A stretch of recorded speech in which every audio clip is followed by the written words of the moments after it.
Hi, welcome to my channel. In today's video, I'm going to show you how to make this one. You will need a ball pen, of course, and this super glue 3 in creative. And I use 100% acrylic yarn, a 3.5mm crochet hook. Okay, now we're going to start with the stem. Leave a long tail, then make a magic ring or magic circle,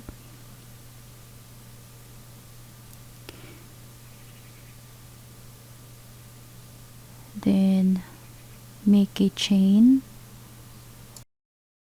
then add 6 single crochet inside the ring.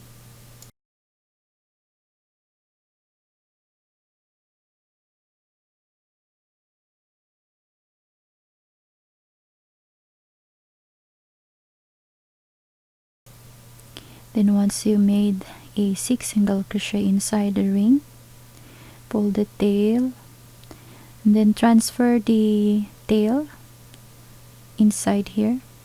I mean pull up the tail, the extra tail, and transfer it on the top.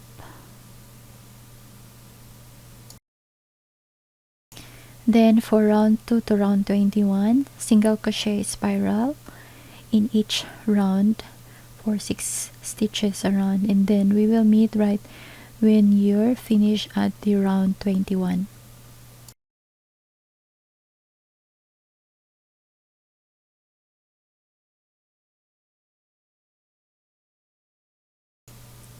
Okay, now we're done with the round 21, and this is what it looked like.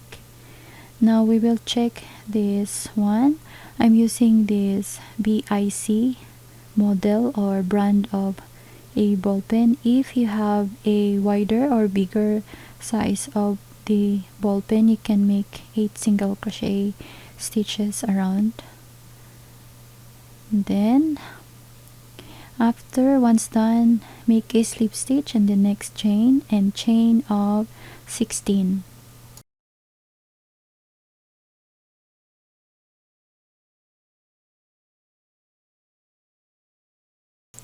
Single crochet, second chain from the hook, single crochet in the next 2, and then half double crochet in the next 3, half double crochet 3, and then double crochet in the next 5, 2, 3, 4, and 5, and then half double crochet in the next 3 chains,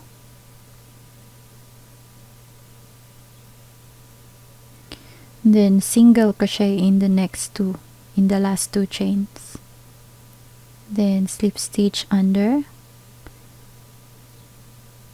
make a chain and cut the yarn.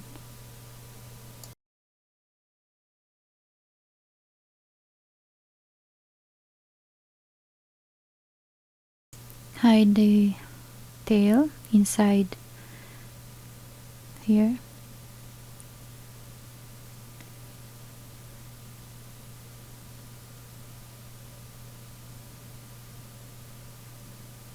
Then cut the extra tail. Then we will glue this leaf on this side.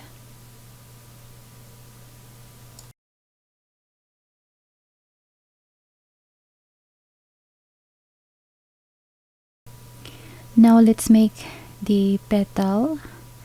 Form a magic ring, chain, and 8 single crochet inside the ring.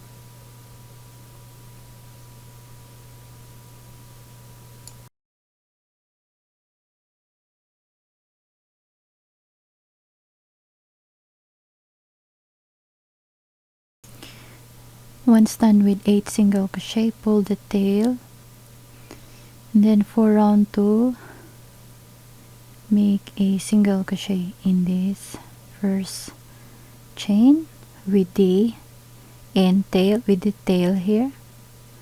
Okay, yarn over with the including the tail, then mark the first single crochet, and in the next chain make an increase, single crochet in the next chain, and then increase in the next chain, single crochet in the next, then increase in the next chain, single crochet, and then increase in the last stitch for a total of 12 around. Then for round 3, single crochet in the first, mark it, and then increase in the next.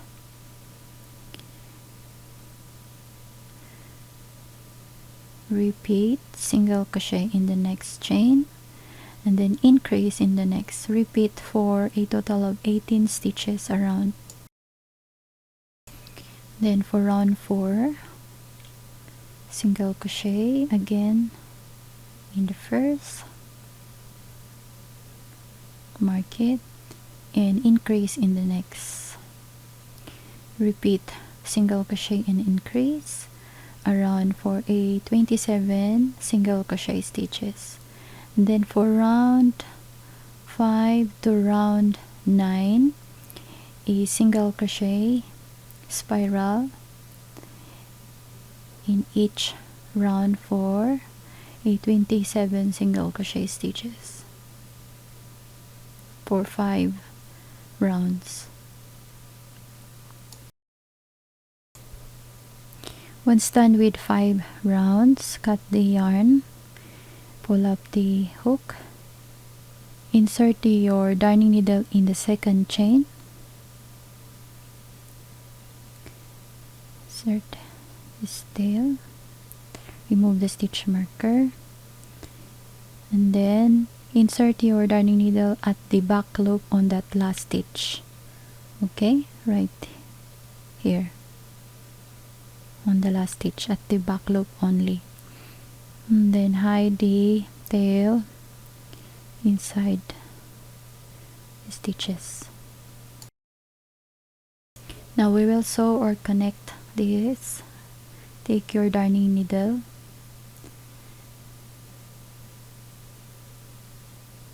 then insert on this round here on the 8 rounds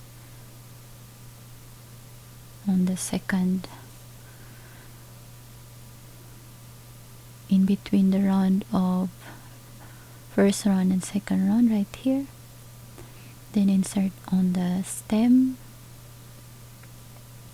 going to the top of the petal right here,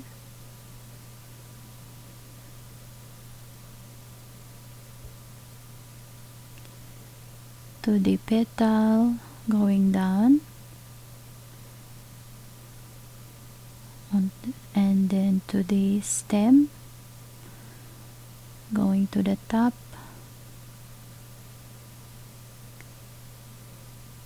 insert again on the petal, the next chain, and then to the stem, going to the top.